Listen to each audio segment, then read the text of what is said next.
येवला नांदगाव राज्य महामार्गावरील सोमठाणे जोश घाटात आज पहाटेच्या सुमारास एक भीषण दुर्घटना घडली।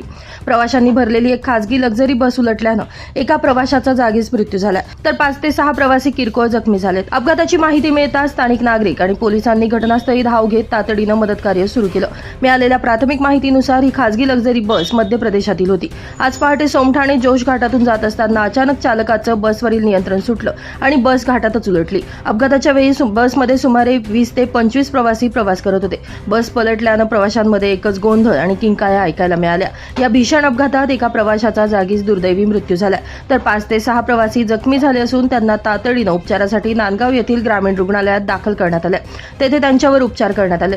अपघात एवढा भीषण होता की लक्झरी बस थेट रस्त्याच्या मधोमध आडवी झाली। यामुळे येवला नांदगाव रस्त्यावरील वाहतूक पूर्णपणे बंद झाली असून रस्त्याच्या दोनही बाजूंना वाहतूक कोंडी झाल्याचं पाहायला मिळालं।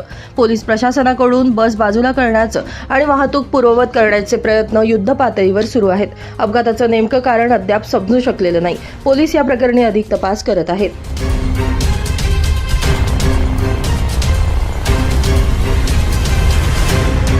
ब्युरो रिपोर्ट, नाशिक माझा न्यूज, नाशिक।